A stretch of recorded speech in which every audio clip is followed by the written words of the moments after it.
things, but I'm here. And that means that this week it is Candlemas on February 2nd, so only a few days. And I live in France, as you know, and I live near Brittany. We call it Brittany, it's actually Britain. As opposed to, you know, Great Britain, we have the Britain, the original one. Anyway, so we have specific, you know, things for that, and they mostly come from Britain. So we have crêpes and mostly buckwheat crêpes, and a thing that Mama used to make, so that really makes Candlemas for me is bits of fried dough, a sort of beignet, and that's really what I want to do this week to celebrate it. But all through the week I'm going to eat some crêpes. And they are buckwheat crêpes, so they don't actually contain any wheat. So it's great, I can eat those. I could probably eat those at a restaurant too, but I'm not exactly willing to risk it, and I don't actually have the money for it. So yeah, that's okay. And I have 6 of them in here, and I'm going to try to recreate. They're pretty easy recipes that you can find in any restaurant that serves crêpes all around France anyway. And yeah, so it's gonna be fun. I haven't had one of those in a long time, probably since I left my parents' house, so it's gonna be fun. We are starting the week with a simple one, the basic one. Now I am lucky and I can find those in the store, so I don't need to, you know, make them, but they are pretty easy to make if you need to. They're really just buckwheat flour, salt and water. They're super easy to make. They just take a long time and I don't want to make them.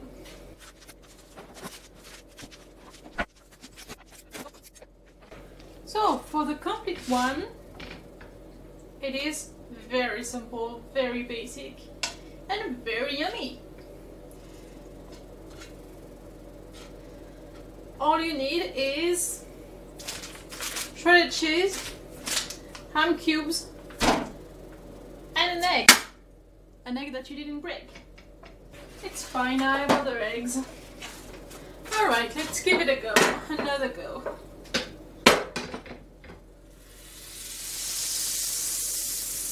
It does require actual salted butter, none of that unsalted shit.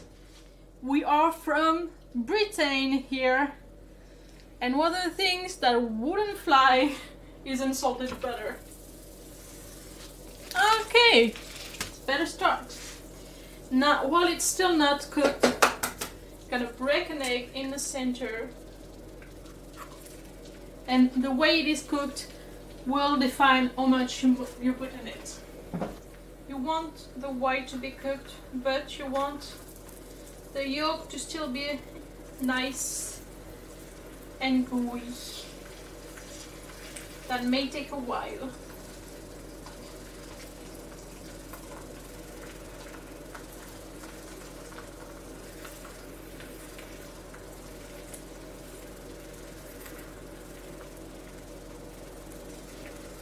Smells like childhood. That is so nice.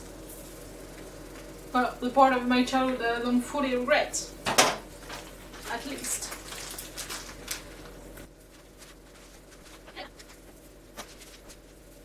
And now we wait until the egg is set and the cheese is melted.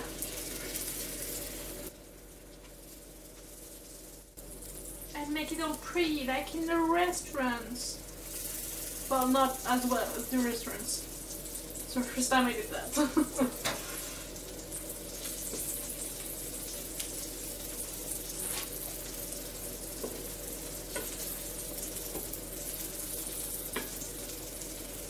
Be nice, stay there.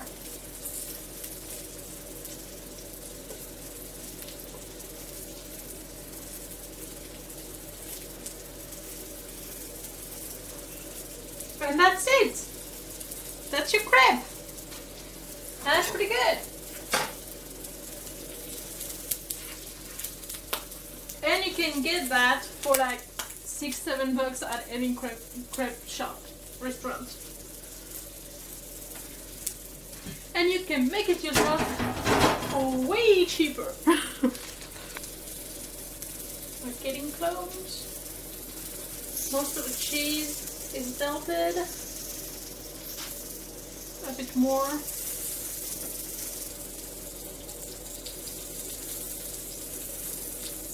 Good enough. Let's plate this up. And boom, it's my meal. Bon appetit. It is day 2 and it's time for our next crepe. Get it? Whatever. Today we are doing salmon and leek. And this is leek. This is leek that I've grown, and there are 3 of them in there, if you believe me. So the first part is preparing the leek, because we're not putting it right back. We are just reducing it, cooking it in cream and all, and then we assemble our crepe.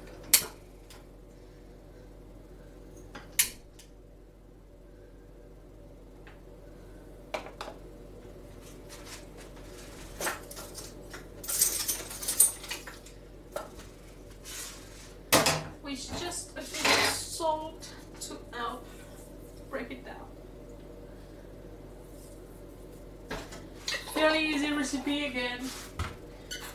Not only are those very simple dishes often, the ones I'm showing you are really the basics. The one that every restaurant have, you know.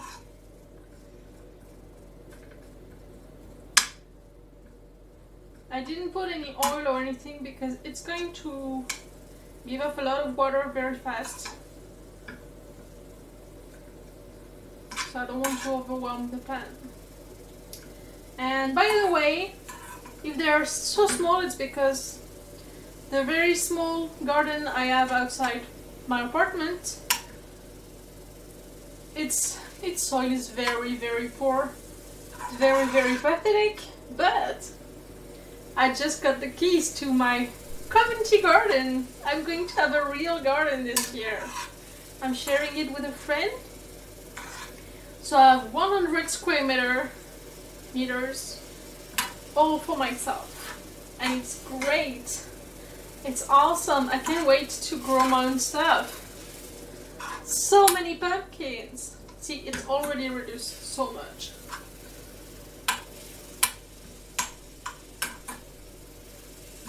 So many pumpkins and all, and yeah, I'm very, very excited.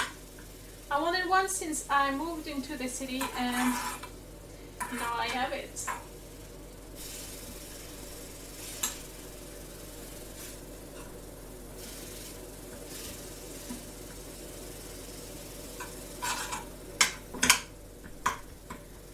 Keeping it moving, you don't want it burning.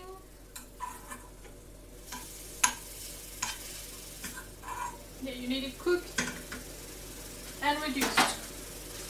Now, for a bit of cream.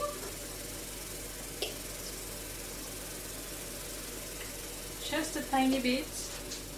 We are making only one crepe. We don't need liters of filling.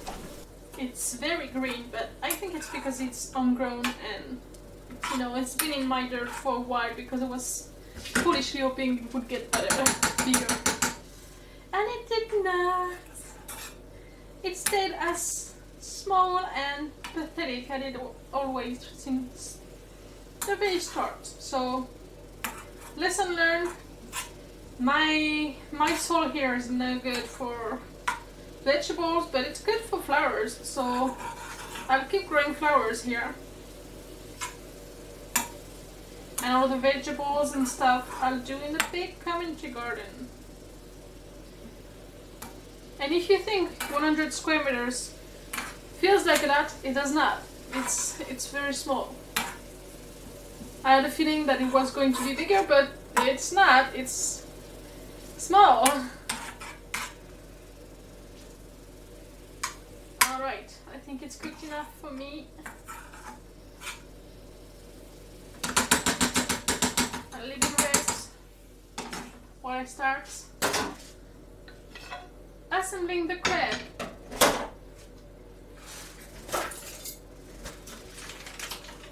It is also a very fast recipe, which is nice.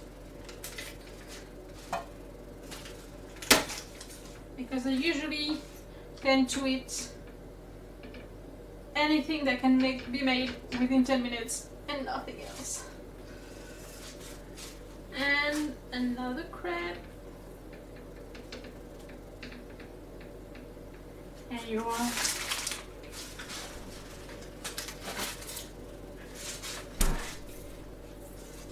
I'm gonna put on my leek as base.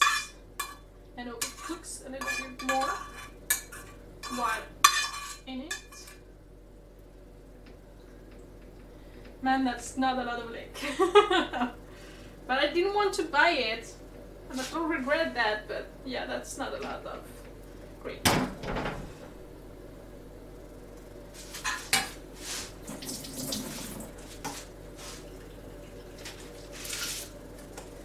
And finally, you need some smoked salmon that I got discounted because it had to be eaten very fast, so that's nice. So that means that I got a gourmet dish for a fraction of what it should have cost me, which is always nice.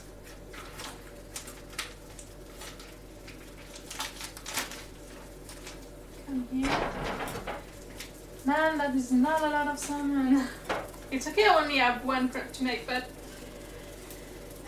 man, for the price I paid it sucks that there is so little of it.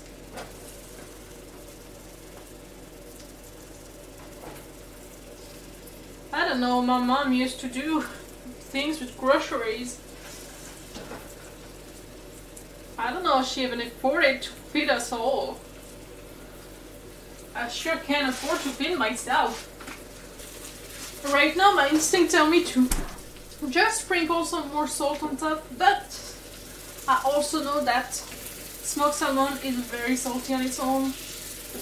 I don't want to do something that's too salty.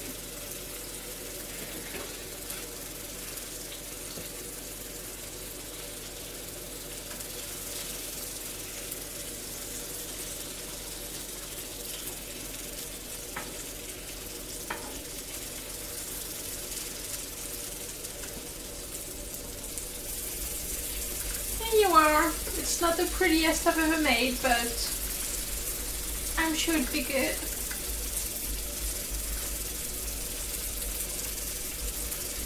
Ta-da!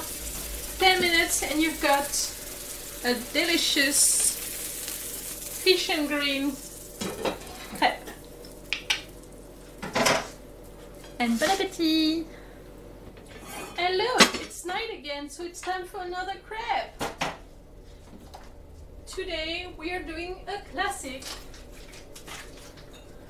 which is the classic one.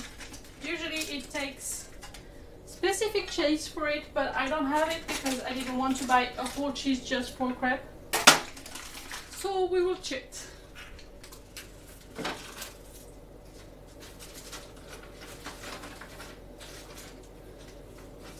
By using a cheap substitute. But it'll taste the same probably. Now we are entering the realm of potato-based crepes. And they're pretty dang nice. Not gonna lie. For context, tartiflette is a mountain dish that is very, very eaten during, you know, winter, especially when you go like skiing, stuff like that. and having a crepe that is based on that taste just makes sense. So, as I said, we are starting with potato based. But first, some bacon. It's a cheap out because usually you have cubed bacon for it, and like not right now. So it's not the authentic one, but I'm doing with what I have. I am very poor. I have to adapt. Honey, this is not the right time for you to start pestering me. Bacon, potatoes, don't be afraid of being generous. It's a generous dish that is hearty and good and makes you feel loved. And just for good measure, we're adding another one of those slices of bacon because I can and I'm hungry. So let's do this.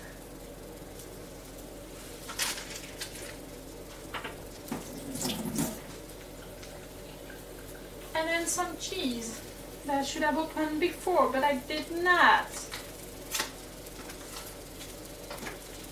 Because I was hungry and I was too much in a hurry. Alright. Now the main goal is to have the bacon cooked and the cheese melted, and once both of those are, it's ready.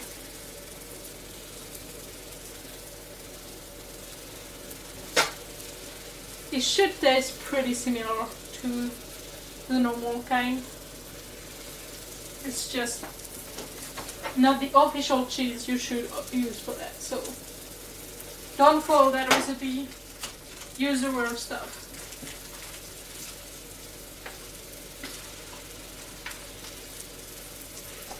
And stop being dicks to French people because you're afraid we're elitist. We're not. It just does not taste the same if it's not reblochon. This one, I think I would like to flip it, but I'm afraid it's gonna make a mess that I'm not ready to handle, so I'm not going to. I'm going to go a little slower because I don't want things to burn. Maybe add a little water because, man, that crepes dry.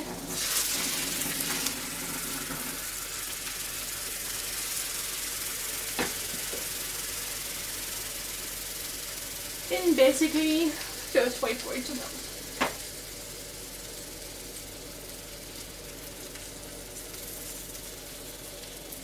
This is a recipe that is best fitted for a crepe that is bigger.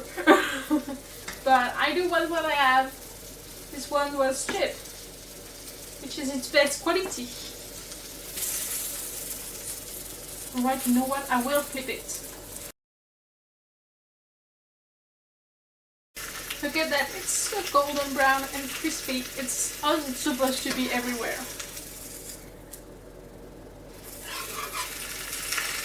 Smells so good.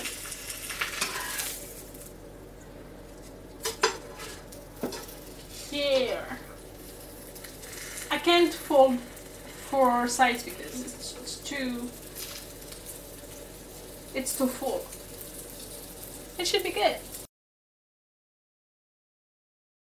Let's plate this baby up. And bon appetit! Alright. Today we're doing something with chicken because I want proteins. I'm hungry. And you know, tired. All that.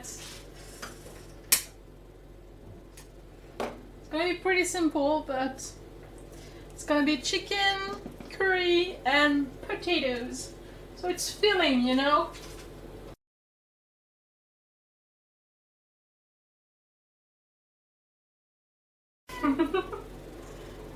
I'm not fighting you over this.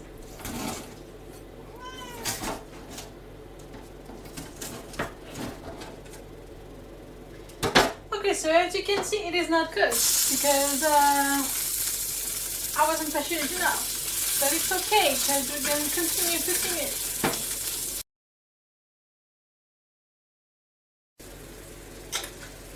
Putting on more because I really like curry. Alright. Let's assemble this baby.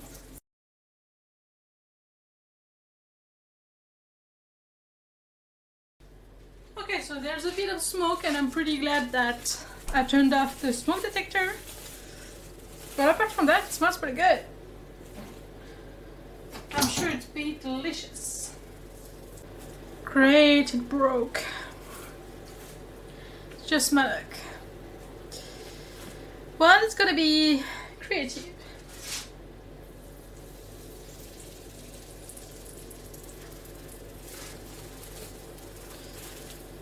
From now on, you will see crepes that are broken in two. I hope you like it.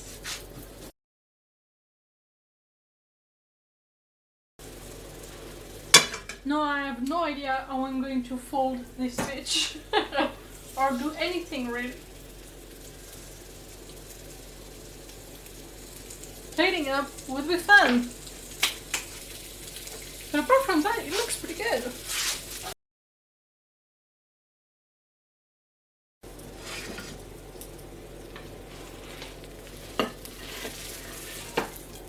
Et voilà! Bon appétit! A bit of a chaotic one, but it's Sunday and I'm tired. Yes, everything is clean, I cleaned it. Except for everything I didn't clean, but I didn't need it. So today we are making second to last one, which is going to be bacon, prune and cheese. It's gonna be yummy. And it's again gonna be split in half because there's only so much I can do about it. So what I've got right here is some bacon. This isn't a recipe that, you know, I found in a restaurant or anything. It's just something that I really want to eat straight up. One of my favorite appetizers is prunes wrapped in bacon and baked. So I just know that it's good.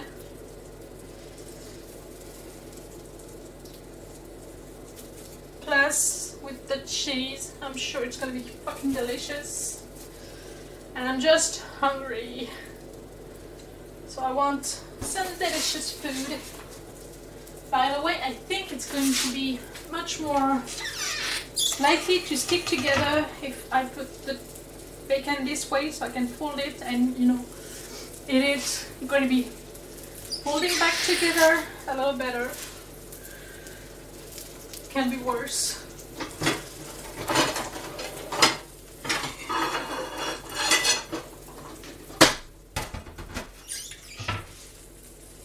Alright, it's starting to cook. I'm going to add the prunes. They are halved because I don't want a big bite. Okay, all in the center. It's gonna be so sweet and good. Man, that crepe has shrunk so much. Last time I used bacon, the top slice wasn't cooked enough for my taste, so I'm really giving it enough time to be cooked so it's better, nicer. I'm not in a hurry, it's gonna be okay. I think it's better. It's not great, but it's better. And they look better in the restaurant, but they're also bigger, so they have more freedom to do stuff. But I have to do with what I have,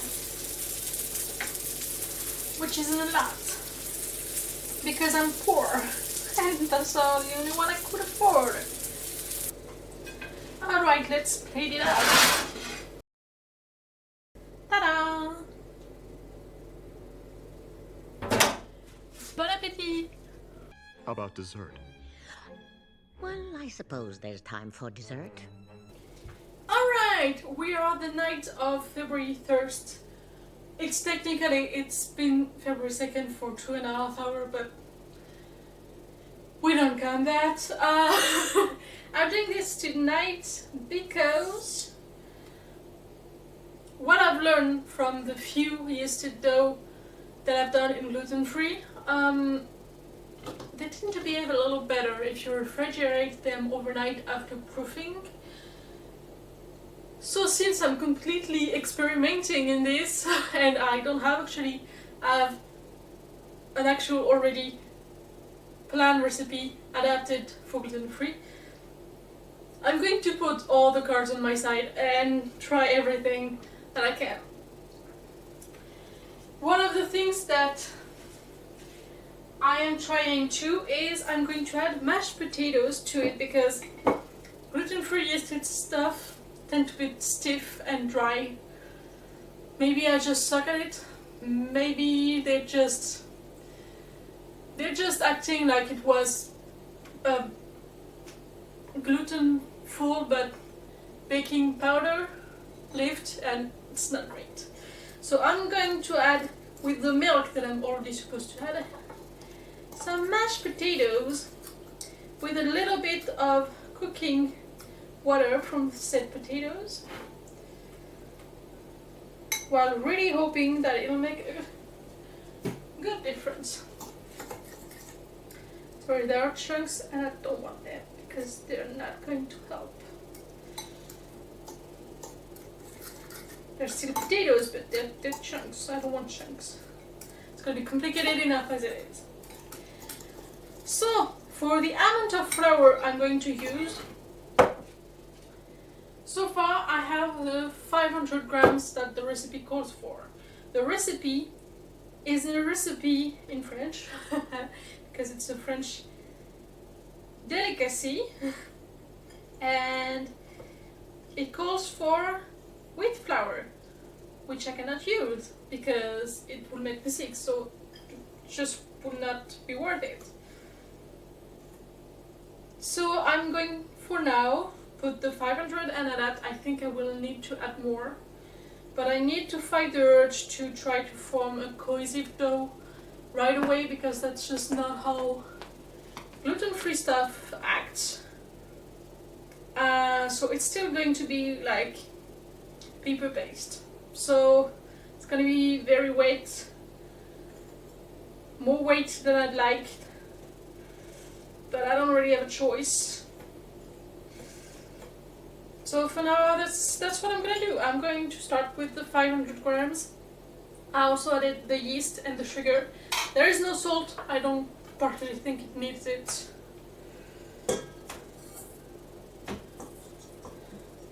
I could try to find like a gluten-free recipe for donuts, and it would be close, but it wouldn't be the same because like Bottereaux have a very specific taste, and I'm craving the nostalgia of it. So just having donuts just wouldn't hit the spot. Something that I think is gonna help is my mama. She used to fry them in this, which is a plant-based frying thing. It's not oil. It's close. It's a fat for it, and I think it's gonna work. At least it's gonna change the taste to something that is going to be more familiar to me, which will help because I'm starting from pretty far.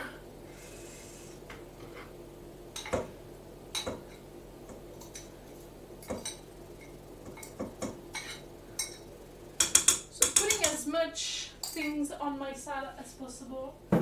I'm starting with that. I'm gonna mix it for a little while, and then I'm going to add everything that makes it a rich dough.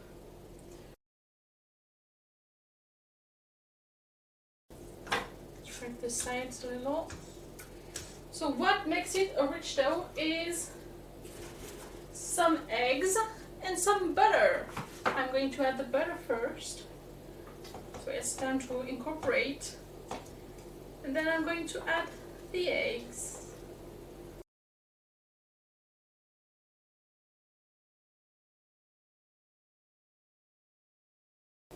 Follow my instinct, which are not at all calibrated for gluten-free, at least not yet. And we're going to have to see if it's too wet, I'm going to add some flour. If it's too dry, I'm going to add some milk because I added a little bit of milk. But there is no actual instruction for it, so I can add more if I want. And remember to scrape the bowl because while the hook is better, the bowl is just too wide for the hook, so it's not great. Hey, at least it'll be easier to clean up. Alright, so my beach camera stopped recording, and I don't know when exactly it did, so just to recap, I transferred the dough from the mixer to a bowl because it fit more in my oven and fridge. And look at that, it's pretty thick, it's pretty yellow, which is nice. And I only added a tiny bit of milk. I think I should probably add it more liquid, but I want it to be easy to handle and can squares and fry, so I'm gonna go with that. I'm going to put in my oven that I just turned down for a little while and let it rest for half an hour proof, and then it's in the fridge for 12 hours. Probably the time it takes me to sleep. Okay, see you tomorrow morning. Alright, it is the next day, and yes, it's already night, but it's morning for me. I slept a lot and it's winter and there is not a lot of natural light here. It's morning. Just suspend your disbelief and accept that it's morning. I have my frying device, let's say, and I kind of fucked up a little yesterday when I was proofing it. Like, I left it for like 40 minutes in the oven and it wasn't proofed at all. So I was like, maybe it was just not warm enough. So I turned on the oven again and I was like, yeah, I'm going to turn it in 2 minutes. And then my cat went in my lap. So of course I couldn't move. So I left the oven on a little too long, so it was really warm. At least it puffed up, but I'm pretty sure it was too warm. So I don't know how much to affect this. Look at that.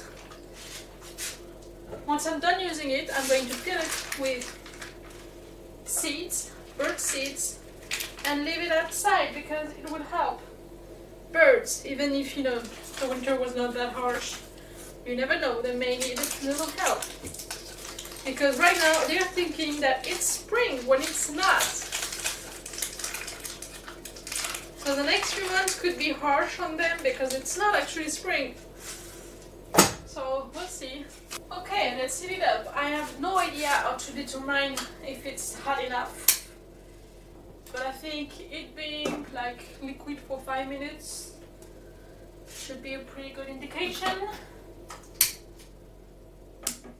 of it being warm enough.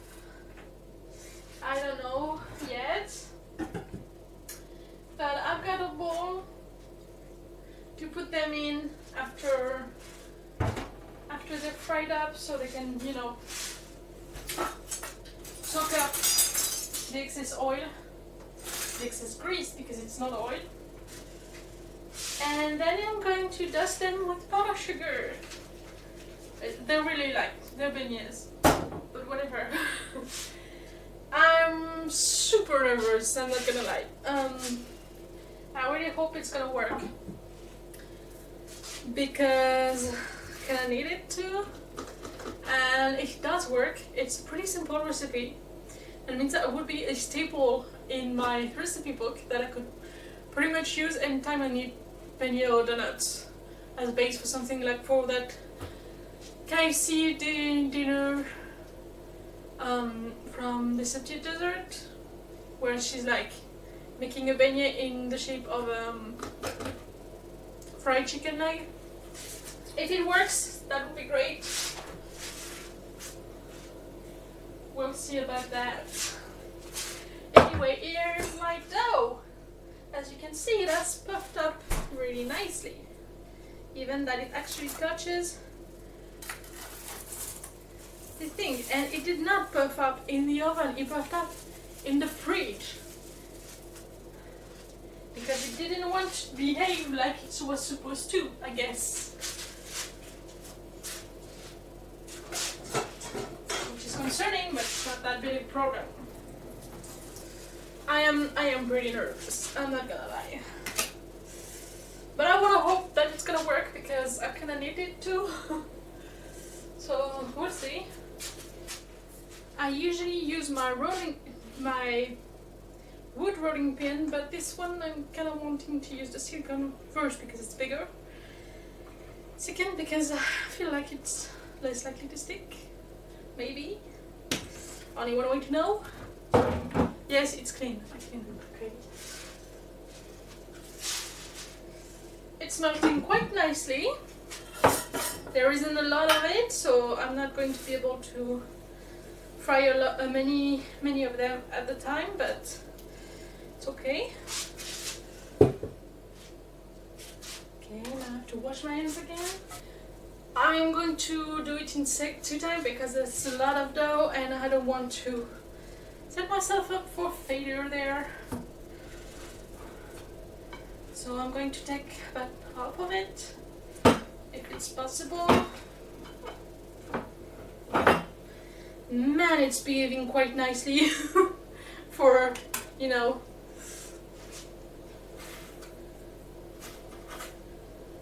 gluten-free shit. Okay, never mind. It's sticking like hell.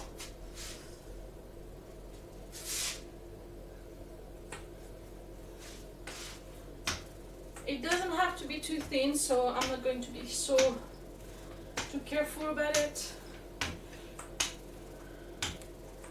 Like that is pretty good. I kind of want to put the rest in the fridge in the meantime.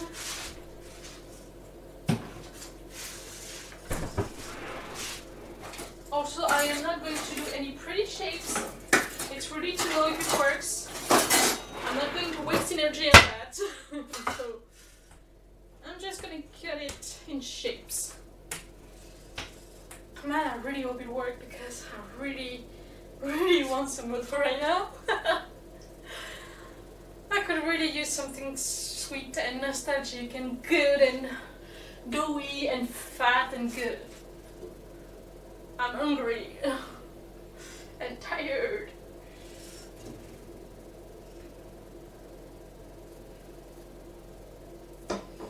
Man, that's really not a lot of... There's like barely an inch of it. That's not enough. I'm gonna have some, like, I'm gonna have to add some actual frying oil because I have that. And it's too late to go to the store to buy some more of this. I'm gonna try the first few rounds with just this, but yeah, I'm gonna have to add the oil, I think, eventually.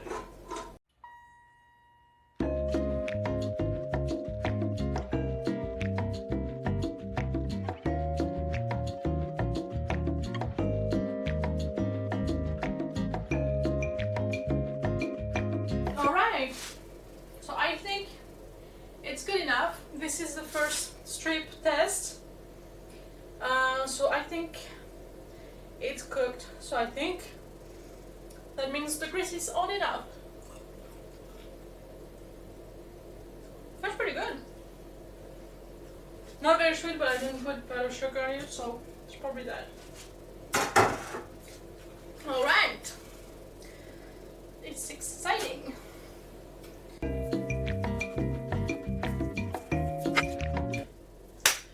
Alright. No, one way. It's only one thing to do. Just punch for them.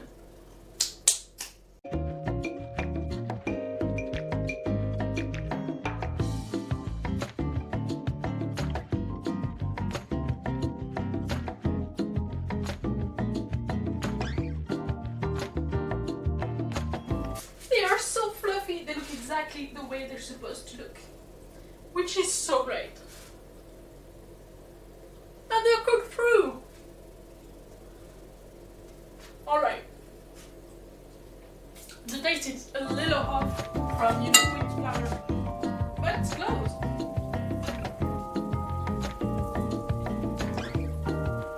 And it's close enough that, yeah, it scratches the edge. I've got my little things. A bit too hard. That's because I'm impatient. Success!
Way better than expected.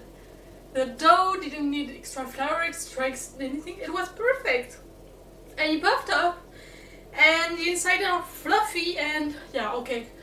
There is one drawback. They taste a little bland, but there's only so much you can expect from rice flour. So they are a win, and they are very yummy, and I'm very, very happy with it. I'm going to eat them all, probably on my own. Honestly, when my mother used to make them when I was a lot younger, you're supposed to eat them warm, so they were done almost always within 20 minutes. Almost always within 15 minutes. Like, we were all passing through the kitchen and taking one each time, and yeah, they didn't last long. They are very good, they're very nice, they're very fluffy. I love them. I missed them so much. So happy. I did them in batch of 4 because I'm not insane. I didn't want to crowd them. Oh, look at those. They're so fluffy. Except for the last batch that I did 5. I didn't need to add any more oil. That means that all there is in there is the grease that will solidify at room temperature, and with all the flour contamination from it, it's dirty. I can't use it for anything else. So I will pour it in a mold with a lot of seeds and give them to other animals to enjoy. Once it's cold, I don't know, because it's very warm. Yeah, I'm happy. Happy Candlemas to those who celebrate. And if you never had those, you probably should have them. Because they're good and they're pretty easy to make, even gluten-free. So enjoy. Alright, see you next week. See you next week with some Valentine's Day stuff. It's gonna be fun.